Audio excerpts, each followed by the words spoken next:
ایک کمہار مٹی سے کوئی برتن بنا رہا تھا. اس کی بیوی اس کے پاس آئی اور دیکھنے لگی، اور اس نے اپنے شوہر سے پوچھا کہ آج آپ کیا بنا رہے ہیں؟ تو اس نے کہا میں چلم بنا رہا ہوں.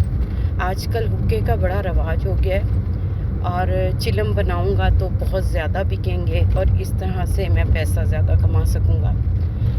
اس کی بیوی نے کہا کہ آج کل گرمی بھی تو بہت ہے، تو آپ کھڑا یا سراہی کیوں نہیں بناتے؟ اس میں بھی تو زیادہ فروخت ہوں گے اور اسی طرح آپ زیادہ پیسہ کمائیں گے. بیوی کی بات سننی تھی کہ کمہار نے بناوٹ بدلنا شروع کر دی، اور مٹی نے پوچھا کہ آپ اب مجھے کیا بنا رہے ہیں؟ تو اس نے کہا کہ میں اب آپ کی سراہی بنا رہا ہوں. اور کسی انسان کی ایک بات سے میری سوچ بدل گئی. اور مٹی نے کہا آپ کی تو ایک انسان کی بات سے سوچ بدل گئی، لیکن ایک انسان کی سوچ بدلنے سے میری تو ساری زندگی بدل گئی.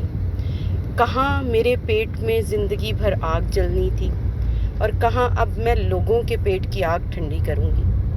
تو اس کہانی کا مقصد یہ ہے کہ ایک انسان اگر اپنی سوچ بدل لے، یہ کہنے کے بجائے کہ سبھی اس طرح کر رہے ہیں اور میرے ایک کے بدلنے سے کیا ہوگا، سارے معاشرے میں ہی برائی ہے، تو ایسا نہیں ہوتا.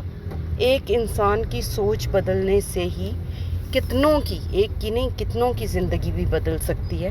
تو لہٰذا ہمیشہ پہل کریں اچھائی کو اپنانے میں، اور کوئی اگر آپ کو اچھی بات بتائے تو یہ مت سوچیں کہ وہ آپ سے چھوٹا ہے یا آپ رتبے میں اس سے افضل ہیں، بلکہ اس بات کو سمجھیں اور اس کو اپنائیں. امید ہے آپ کو کہانی پسند آئی ہوگی. اپنا بہت سارا خیال رکھیے گا. اللہ حافظ.